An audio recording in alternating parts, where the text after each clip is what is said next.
Tout comme dans les speakeasies, les casinos et les hôtels offraient à la personne moyenne une expérience glamour et pleine d'aventures.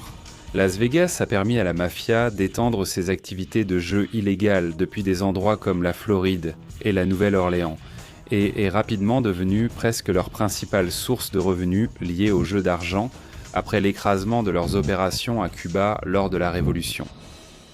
Carlo Gambino, chef de ce qu'on appelait désormais la famille du crime Gambino, la 5e des 5 familles du crime organisé de New York, a également subi un coup dur avec la perte des casinos cubains. Gambino a arraché sa mafia à Albert Anastasia après avoir ordonné son assassinat sur une chaise de barbier en 1957.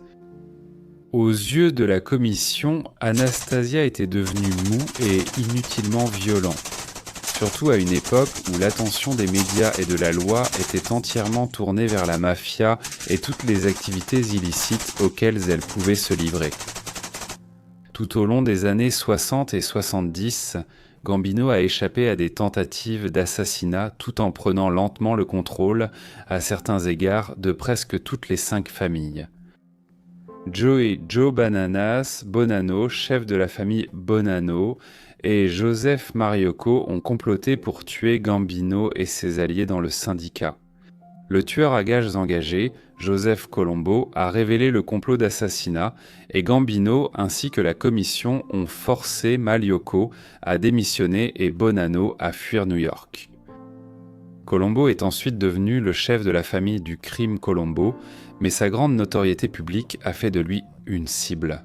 En 1971, Gambino a organisé un attentat contre Colombo, tandis que Colombo a survécu à l'attaque.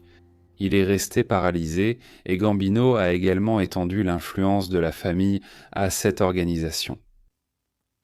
Jusqu'à la mort de Gambino en 1976, la famille avait également établi des liens en coulisses avec les familles du crime Lucchese et Genovese, ainsi qu'un contrôle sur le syndicat des Teamsters local 282, qui à son tour contrôlait l'accès à la plupart des matériaux de construction dans la région de New York, et pouvait littéralement arrêter la plupart des chantiers de construction à New York.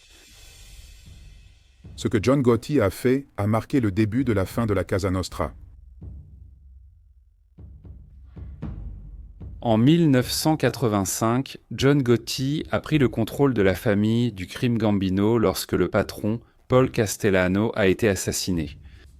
Le Don Téflon, comme on l'appelait, a été arrêté et poursuivi à plusieurs reprises dans les années 80, mais la manipulation des jurys et l'intimidation des témoins ont permis à Gotti de s'en sortir sans être inquiété. Sa personnalité flamboyante et son franc-parler lui ont valu la faveur du grand public, mais pas forcément celle de ses collègues mafieux. Lorsque Gotti a été entendu sur une écoute téléphonique en train de faire des remarques désobligeantes sur son sous-chef, Famille Gravano, qui était en garde à vue, a accepté de devenir témoin à charge contre Gotti, portant ainsi un coup décisif à la famille. Aujourd'hui, un petit groupe de chefs de rue dirige les opérations quotidiennes, car la plupart des hauts responsables ont été mis derrière les barreaux. La famille Gambino contrôle toujours les quais de Brooklyn et de Staten Island par l'intermédiaire des syndicats, et ses activités comprennent l'usure et les paris sportifs illégaux. Aussi récemment qu'en 2009, cependant, la police de New York et le FBI continuent d'enquêter et de freiner les activités de la famille grâce aux nouvelles technologies, et, plus important encore, aux nouvelles lois. En 1970, une loi fédérale américaine a été adoptée, bouleversant le monde du crime organisé. La loi sur les organisations corrompues est influencée par le racket, ou loi Racketeer Influenced and Corrupt Organizations, est la première de son genre à se concentrer sur le racket, et la première à permettre que les chefs d'un syndicat soient jugés pour les crimes qu'ils ont ordonné à d'autres de commettre. Lorsque la loi Racketeer Influenced and Corrupt Organizations est devenue une loi fédérale, elle est devenue un outil extrêmement efficace pour poursuivre les mafieux. Elle prévoit des peines criminelles étendues pour les actes commis dans le cadre d'une organisation criminelle en activité. La violation de cette loi est passible de jusqu'à 20 ans de prison par chef d'accusation.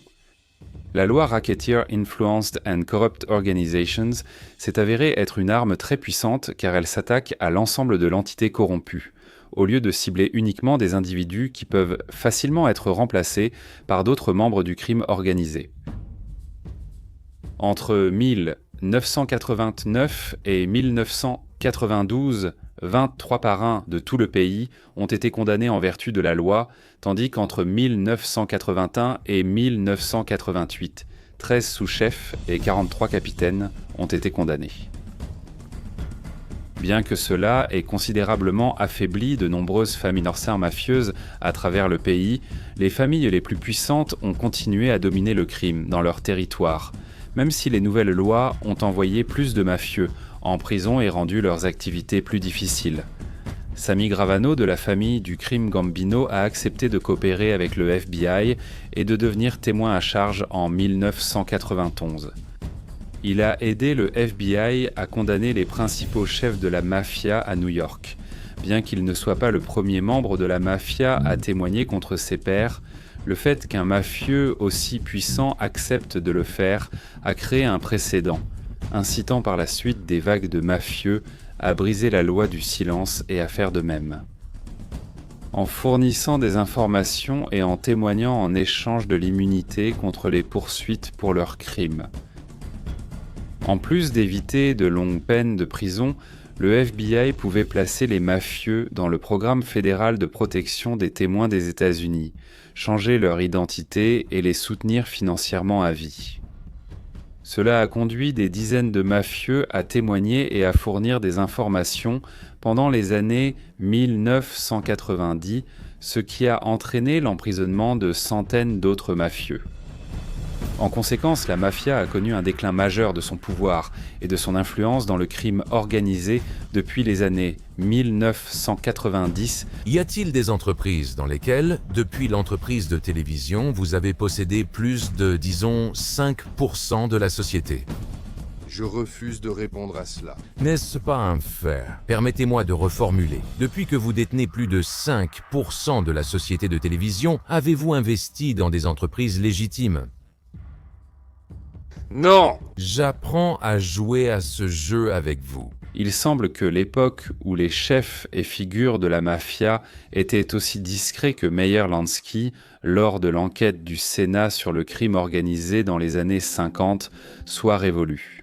De nombreux membres et chefs importants de la mafia sont devenus témoins à charge. Et il existe même des émissions de télé-réalité consacrées aux familles aisées de gangsters condamnés. Bien que de nouvelles lois et techniques d'application de la loi puissent rendre difficile l'existence du crime organisé, il persiste malgré tout. Né des trucs, le meurtre, l'extorsion, la corruption de fonctionnaires, les jeux d'argent, l'infiltration d'entreprises légitimes, le racket syndical, l'usure, les fraudes fiscales et les manipulations boursières restent aujourd'hui des activités lucratives pour la mafia, avec une grande partie de l'argent provenant et circulant entre les cartels de la drogue au Mexique et en Amérique du Sud. Et certains enquêteurs établissent même un lien entre les syndicats du crime organisé moderne et les organisations terroristes. À mesure que les lois et les technologies évoluent encore davantage, jusqu'où la mafia pourra-t-elle se cacher sous terre? Combien de temps faudra-t-il avant que nous assistions à l'extinction totale de l'empire des gangsters et à la disparition de la mafia?